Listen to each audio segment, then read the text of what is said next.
Dr. Khatib Ahmed Abdul Majid is my full name. I have there's 8 of us, 4 brothers, 4 sisters. I grew up in, I grew up in so many different places. We were poor, so we never could afford the rent. We always got evicted, so we moved from one place to the next place. I lived all over New Jersey, but I can't really tell you one specific place. It wasn't only, I mean, it was maybe until I got, I think we were 13 or 14 years old till my father found a good job and we got settled, so to speak. But my father was seeking Islam before I was even born. He became Muslim before I was even born. So I was born in, I was born into Islamic household. But, and my father went, for the first 5 years of my life, I was in Saudi Arabia. From the womb, my father traveled and went to Saudi Arabia to go study. And from there, he went to Egypt and different countries until he decided he couldn't find a proper school. So he decided to go back to America and just work and try to find Islam within America. Because at the time when he was studying, looking for Islam, they had that whole black Islam, Nation of Islam thing going, and he wanted to find a difference between the real Islam, between what was being practiced here in America. So he left the country to find it. And so like maybe the first 5, 6 years of my life, I wasn't even in America, actually. I came back in America maybe around 6 or 7 years old. And as far as I can remember, I just remember us moving from place to place until for the first 6 or 7 years of my stay here in America. We could never really find it was always getting evicted. It was always living with people, always living with our family, you know, because my father couldn't find a good job that could afford the rent. So we were very poor, but we were very happy. Like I said, there was 8 of us. My father, 5 of us were together, and 3 were from my father's previous marriage. But we all got along. I mean, there was never an issue with that. We lived in a happy household. I grew up as my father trained us to be Muslims. I mean, we learned a lot at an early age. We didn't understand what we were saying, the words, because my mother spoke Spanish. My mother's from Panama, and my father was learning Arabic. Like I said, my father, he tried to teach us Islam at a very early age. He was stern, and he was always tired. I remember him always being tired from working all the time. But even though he was tired and grumpy, he still played with us. He was like I say, he was my hero because of that, because he was big and strong, but yet he was very kind. My mother was really the one who was with us all the time because my father was always working. I remember her she's very passionate. I believe she embraced Islam before my father did. I think she was Muslim before my father was. She was very, very protective, very passionate, very emotional, and very protective of her children. She was a good mom. I mean, she passed away about 10 years ago, but so I don't like speaking of her much because of that. She was. I remember I was a mama's boy during my early ages, and then after a while I became. My father took me out, and I would go study with him, and then him and we had a relationship because, like I said, he was always at work. But I mean, that's pretty much what I can remember about my family, my life. I remember we were poor, but we were very happy. I was a recluse. I remember me going to high school and always feeling out of place because I was in the household. You're preaching Islam, and not just Islam, but the Salafi Wahhabi Islam. You know, everything is haram. You know, everything, you can't do anything. Pretty much everything's a sin. Everything's bid'ah. So I would go to high school, and in high school everything was so open and so free. I remember always feeling guilty and always feeling bad that I couldn't, you know, and I remember one time actually thinking about becoming a Christian, to be honest with you. I always wanted to fit in, and I never could. I remember I remember being isolated, really, when I felt so bad and so out of place that during lunch period, I would have lunch in a library because I got really good friends with a librarian because I felt so uncomfortable being around other kids because I had nothing to talk about. We had nothing in common. I didn't listen to music. I didn't listen to music. I didn't listen to, I didn't go to no parties. I remember even like just trying to play sports, you know, because there were cheerleaders involved. I couldn't do that. So I remember feeling out of place all the time, feeling awkward. I was very, very quiet. And so my best friends were really my brothers and my father, because they were the only ones I could really identify with what I was going through. But I remember once when I was 15 years old, I went through all of the Sahih Bukhari. My father had volumes of the books, and I went through all of them on my own. No, I remember now. He gave me this book called, I forgot the name of the book, but it was about what happens when you die. And that scared the bejesus out of me. I was petrified to death. And I wanted to know, okay, how can I avoid this terrible place called hell that's coming for those of us who, because everything's a sin, and I'm committing all these sins, so what in the world can I do to prevent myself from going to this terrible place? And so I started going through all of the volumes of Bukhari, Sahih Bukhari, and Sahih Muslim, according from the Ahl Sunnah wal Jama'ah. And through reading is when I became interested in Islam. It was through reading the hadiths is when I started getting like, you know, seeing that, you know, like for every one good deed, Allah rewards you 10 times, and seeing that, okay, Allah is merciful, He's not this angry God. Because initially, before then, I was doing everything out of fear. It wasn't until I started reading Bukhari and Muslim, Sahih Bukhari, Sahih Muslim, where I started to see, well, you know, the Prophet was a kind person, and, you know, Allah gives you chances. He's not as angry as the Salafis will make it seem. And so it was through reading the Sahih Bukhari and Sahih Muslim where I started to get a bit more understanding of the deen, and I really got interested in it. I mean, I remember my father would get lessons at home. He had a friend called Sheikh Ahmed. I don't remember his last name. All I remember, his face was beautiful. He was Hafiz of Quran. He had like this glow on his face. He would always come to the house around 8 o'clock at night, and he would teach my father whatever lessons. But I was forbidden to go into the room. They would learn from this. I forgot the book they were learning from, but I remember he always came in. He was a mechanic or something of that nature, because I saw his uniform. But he had a great knowledge of Islam, according from the Wahhab Salafi sect. And it seemed like even though he was a mechanic, his mission in life was to spread Islam. Like, he just did this to make money, but his passion was the religion. And I remember me looking at him and thinking, wow, I want to know, inshallah, when I get older, I want to be like that. Like, I don't care what I do to make money, to put a roof over my head, but I want to be like, because he reminded me of the Prophet, because he was always smiling, he was very pleasant, he had a nur on his face, like a glow on his face, because he was always reciting Quran. And I remember thinking, man, when I get older, I want to be like him. I don't care what I have to do to make money. I'm not big on making money, I'm not money hungry, but I want my mission to be the mission of spreading Islam. So I remember that was that's when I started feeling more comfortable and started to really enjoy the religion, not do it out of love and out of a general concern and interest for it, and for the spread of it, and for the growth of it, and for teaching others. So, you know, in order to teach others, you have to first teach yourself. So around 15 years old is when I started becoming more aggressive in my quest for knowledge of Islam. Between 15 and 24 years old, I started studying with his brother. My father found this, I don't know how he finds all these people, but he found his other brothers willing to teach us for free. His name is Sheikh Abdul Razak Hijab. That was his name. I recalled earlier today. I remember whatever we would learn we would go to this mosque that would teach us, as well as we would go make salat there. And I remember whatever they taught us there, Sheikh Abdul Razak Hijab, he would make it seem like whatever we was learning there wasn't the whole truth. It was like 50% the truth, but not like maybe they got the facts right, but the reason behind it didn't apply to today's world. So we don't really have to follow it like mia for mia or you know, point for point. So I remember that's when I started thinking, well, I got to get out of here, because I don't know what's real, what's not.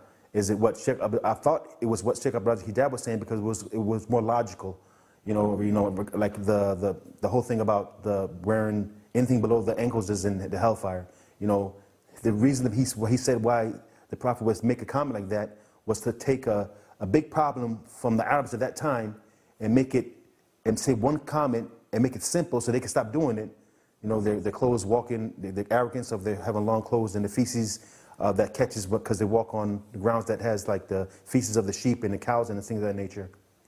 So when they go make salat, that the salat is batil because of the najis on their clothes, he would make one line to clear two problems up.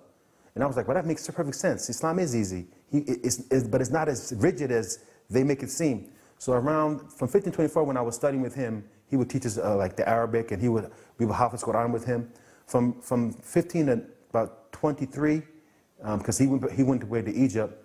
At first I wanted to go to Al-Azhar, because he was Egyptian. He would always claim Al-Azhar was like the greatest school for if you want to learn Islam.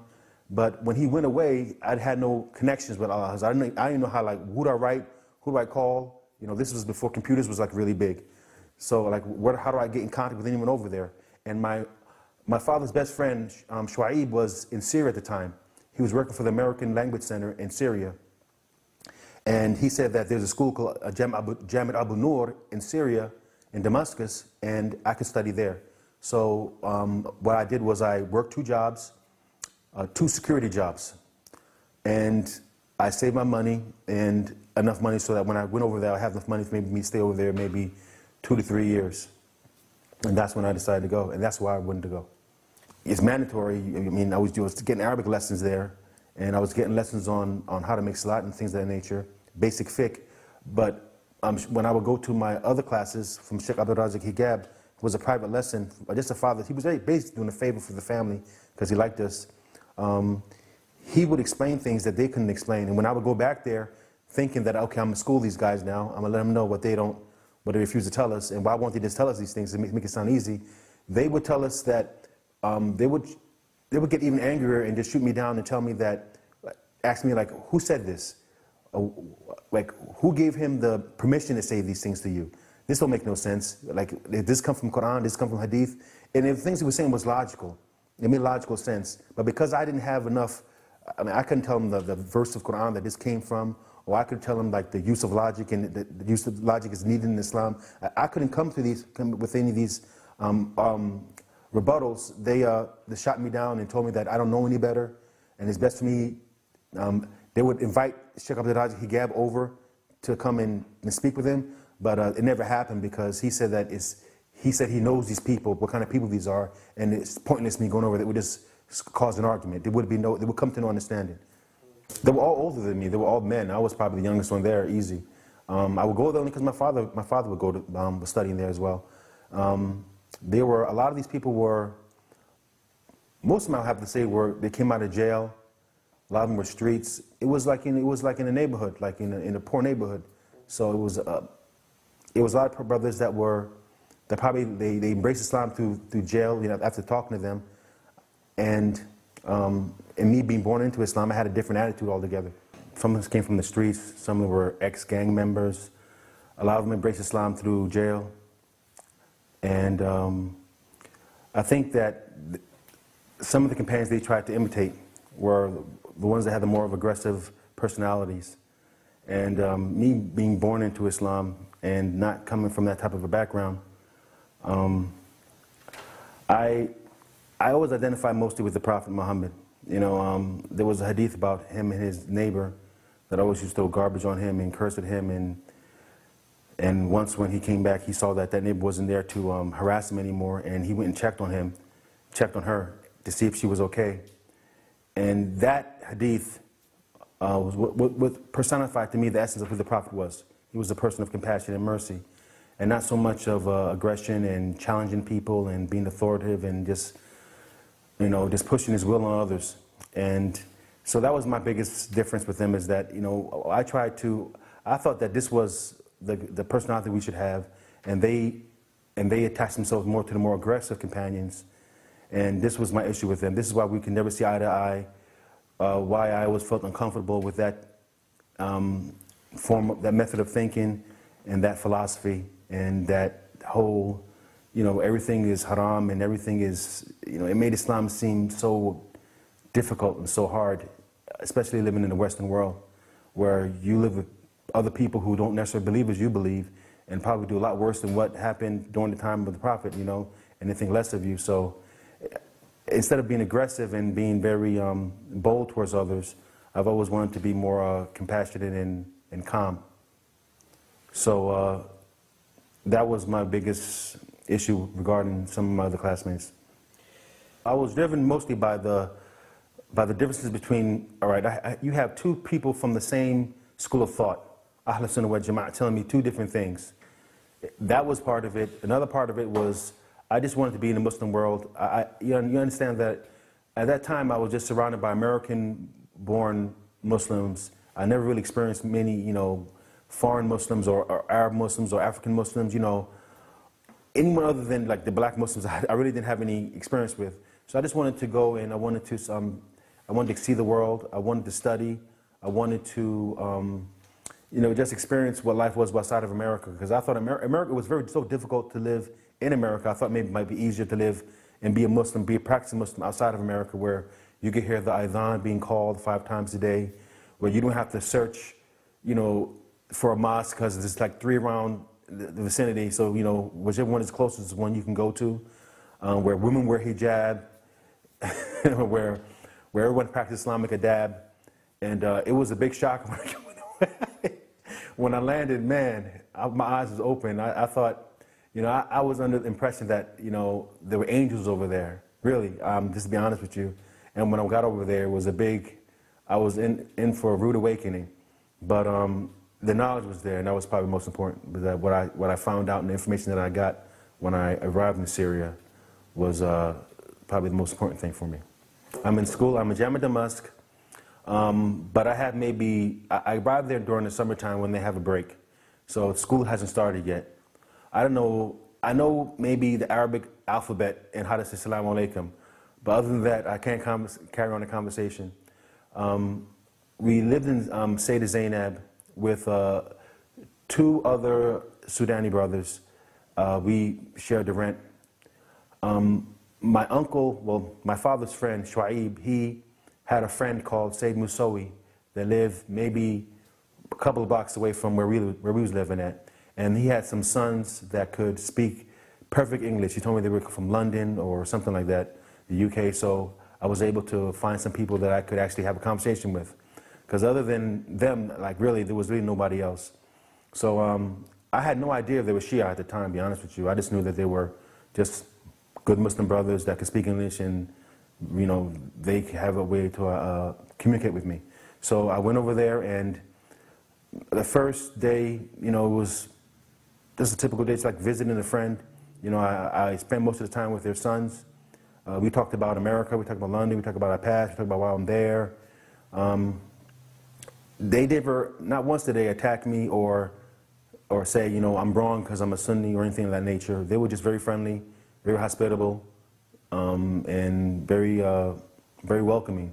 So, and it felt good actually to speak to someone that spoke English. Because for a couple of weeks, man, I was like, man, I'm ready to go home. Because when I got there, it was a rude awakening. I had no one there, and I had no family. I had, other than my father's friend, he was, like what, 20, 30 years older than me. So there was like really no someone that on my level that could understand me or I could communicate with.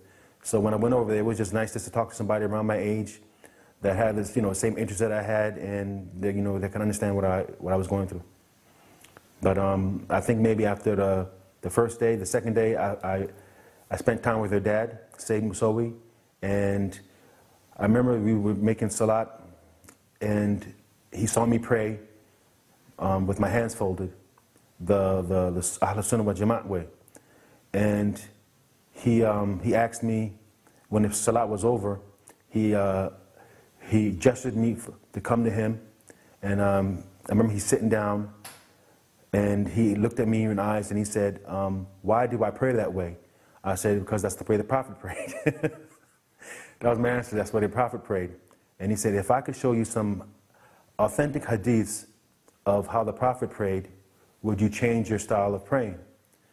I said, that sounds good. I can't think of anything better than what I've already learned, but it's okay.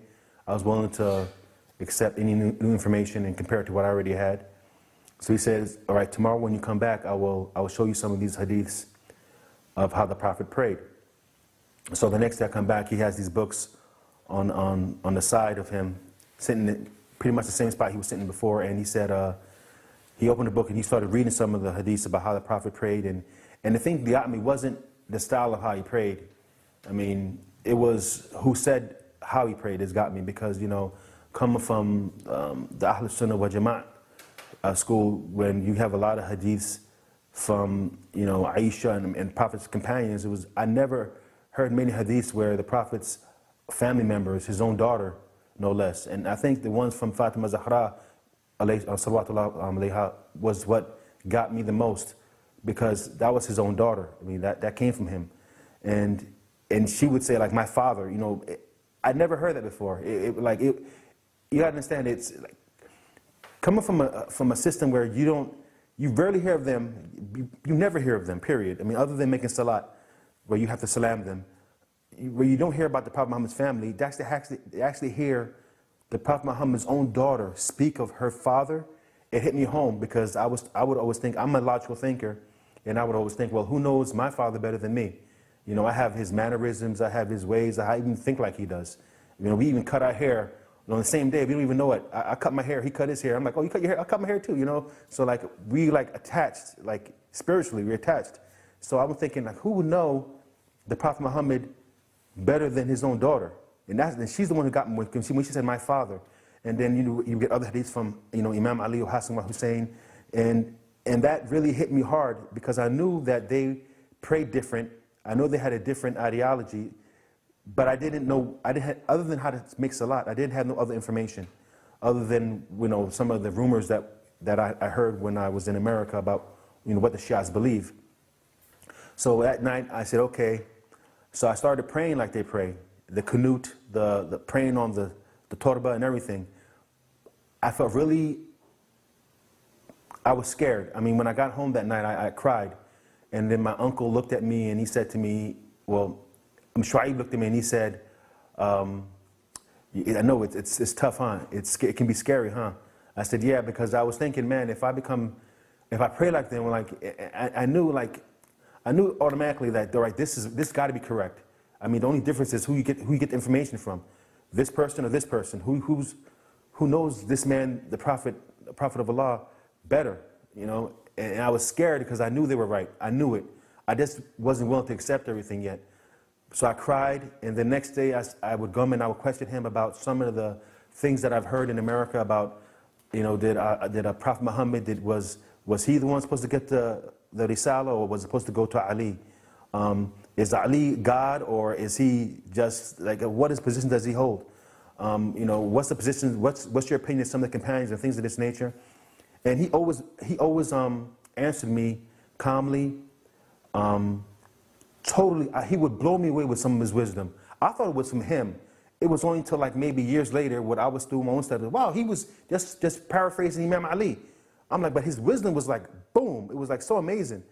I was so impressed by him, so impressed by him.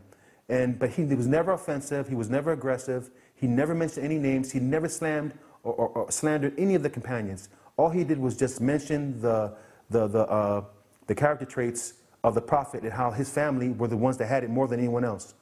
So he came from a position of love, which is what I really appreciated about him, and that endeared me to read some of the lives of some of the Imams. And the first one I fell in love with was Imam Zain al-Abidin, because of, I mean, I never even heard of anyone that prayed like 1,000 rakats in 24 hours. That was like I was so like blown by that, and how his own slaves never wanted to leave him. They would rather like perish at his feet than be sold, than be freed. So and the concept of irfan was like totally new to me. I never even heard of that before. So I was really blown away by the knowledge and the wisdom and the mannerism of them, and how they were the ones that were truly, they continued the line, they continued the traits of the Prophet, and that's what that really impressed me, what made me want to change. And I remember I decided, okay, I'm going to change now. I'm going to go full out. I'm going to say I'm a Shia and everything, you know. I'm even going to take my Shahada over again. But I wanted my father's permission first. So I remember going to the Maktab Hatif, and I remember me calling my father, and I was shaking in my boots. I was like, oh man, I hope he don't disown me. I hope he don't think less of me. I hope I don't disappoint him. And when he called, he just gave me the vote of confidence. He said, you have to do what's right for you, and, you know, just trust your own judgment. And when he said that, like, I calmed down, because I knew I was right. I just didn't want my father, I just didn't want to disappoint my dad. So when he gave me that vote of confidence, I calmed down, and I went full-fledged. After that, you could tell me anything about anything, but so long as it was correct, I didn't care. I didn't care if it hurt my feelings, you know. because at that time, but when I was Sunni, I wanted to be like Abu Bakr, and now from changed from wanting to be like Abu Bakr to want to be like one of the Imams. You know, I felt like sacrilegious back then, but now I know it's the correct way to go. The whole thing lasted, for me, changing the way I prayed, for me, like just diving into some of the knowledge of the Imams and what they went through in different wars that Imam Ali fought, took about maybe a month. So, like, by the time school started, I was like 2 months away. So by the time school started, I went to Damascus, Jamiat Abu Noor. So I changed and I went to Damascus University for a section for foreigners for Arabic. And I started studying at the Hausa that actually Sayyid Musawi, he was the founder of, from my initial interest into Syria. And a year and a half later, when he came, I would call him, and he would ask me different questions and things of that nature. He was just open-minded. He was willing to listen. I think he trusted me because he knew I was serious about my religion. I wouldn't change if it wasn't something worth changing. You know, if it wasn't better, I wouldn't change it. You know, if it wasn't more truth to it. So when he came over, he was very. He came to my house, and I remember we were sitting in Tadalmun, and he saw me make salat. And after making salat, he said, "Oh, okay, so is that how you pray now?" I said, "Yeah." I said, "Because you're praying wrong." That's what I told him. And he laughed. He didn't take offense to anything I said. And actually, that night, he changed the way he prayed. He was already willing to change before he even heard information, because he knew that, he knows me. He knows how I am. But when it comes to my religion, I don't play around with it. I'm very serious. So he knew that there was something to it.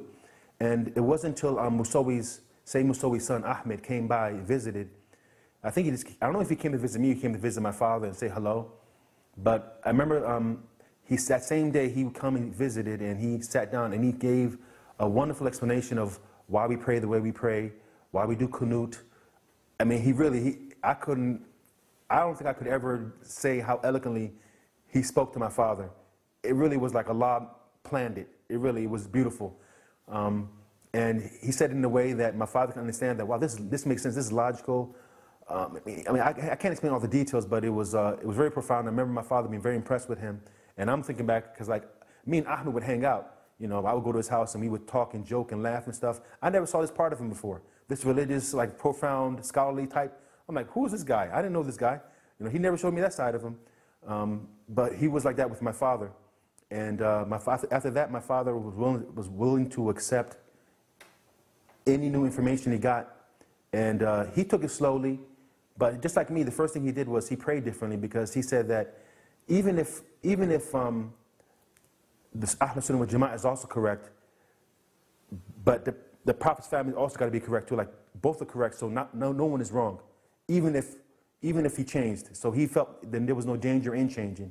And it wasn't until he started studying himself where he decided to go, you know, just say that he was a Shia and totally submerge himself in the faith. Knowledge, it was the people. You know, it was the people that, you know, when, you know, it's a shame, but we have like the best religion, but some of the worst practice from followers, I should say, the best knowledge. But it wasn't really the knowledge or the Ahlul Bayt. It was just the lack of people following them. And I was in a town with all of this ulama, and I felt out of place. Even in a Muslim country, I felt out of place, and I didn't feel welcome. And that's what probably got me to more than anything. But I never once blamed Islam or blamed the law or blamed the imams. You know, I've always like said, well, you know, I wish people would just practice more, was really the issue. And that's when I realized that, you know, people are people no matter where you go. In America, I felt out of place. Here I'm in a Muslim country with all of these Shias and all these Muslims and all these, you know, one adhan is going off, and then 5 minutes later another adhan is going off. You know, I'm thinking, wow, you know, you would think that I would be fit right at home there. But I felt every bit as out of place as I was there than I was when I was in America. But it was just for different reasons, you know. But I never once questioned the faith or felt uncomfortable or felt that I was doing the wrong thing. 3.5 years, I studied maybe 1.5 years because of the difficulties I had with the culture and dealing with the people and just being, you know, just life in general, really. And also I was dealing with money issues, ran out of money. I mean, I could tell you stories about like how it truly was a blessing, sometimes how we even made it some months. So it was because I stayed 3.5 years, and after that I decided to go home because I ran out of money and I couldn't afford to be in Syria any longer. You know, you got to work extra hard just to maintain, just to keep your head above water. Everything's expensive, way expensive, and it was more expensive because I was there 3 years ago, and inflation and everything, prices went up. So when I came back, I was surprised by how much things got, you know, gas prices and everything else was up just in 3 years, 3.5 years. So when I came back, man, I had to work twice as hard, just not even to save, just to not. And then when I got back, like my family broke up, everybody was older, everybody moved out, some people went to school. And so there was like, and I had no place to call home anymore. So I had to live on my own and just working just to keep myself above water. Me living alone in the West,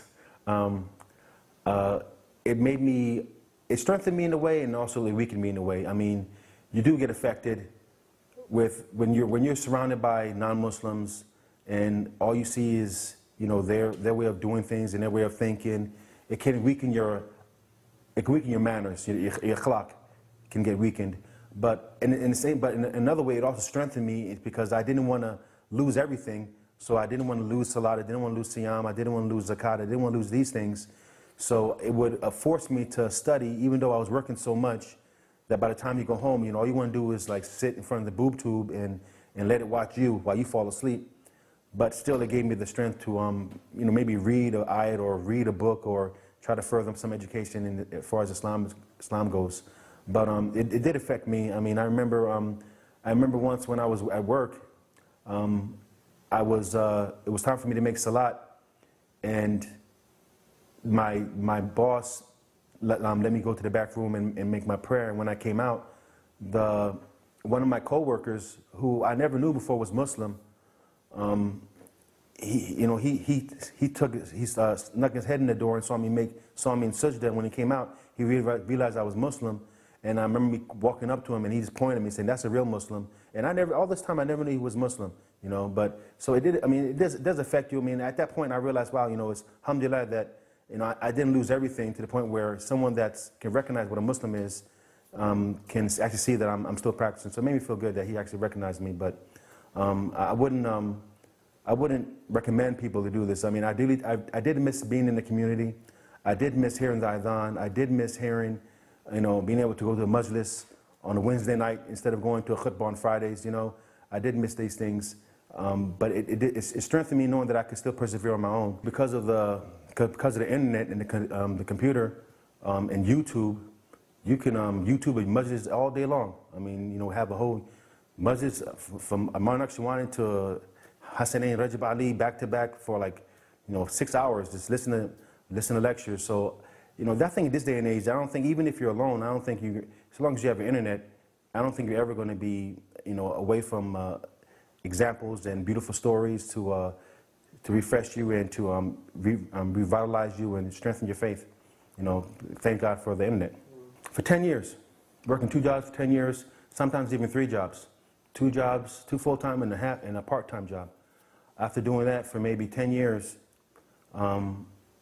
my father gave me a call and said that there was a house that they were starting up in Orlando, and that if I wanted to, I could come up here and start studying and pursue my education in Islam again. And it appealed to me because, one, I was living in a Catholic, Islamic, Salafi type environment, so I really didn't have any, you know, any friends to speak of, or I wasn't losing much if I decided to leave. So I decided to come to Orlando, and I decided to study under Maulana Beg and in Imam Ali Seminary. Am I okay? Yeah. In Imam Ali Seminary, and just to further my pursuit and knowledge of Islam. Inshallah, the plan is to study here for 2 years and then go overseas to Qom and study in Iran, or if that don't work, study in Iraq. And just do what I always dreamed when I was a child, really. I said before when I was a child that I don't care what it was that I did to feed myself. You know, I'm not money hungry. Oh, I never was money hungry. I never had it to begin with. But so long as I can take care of myself and take care of, you know, if I'm married, take care of my wife. But my real job, my real passion is to spread the religion and spread Islam. So long as I can do that, I would love, I mean, I saw some of my curriculum that I'm going to have over there in Qom, and my mouth is watering. I do believe that whenever I'm feeling down or feeling depressed, I always go back to the Prophet and the Ahl Bayt and take advice from them. That's pretty much all I have.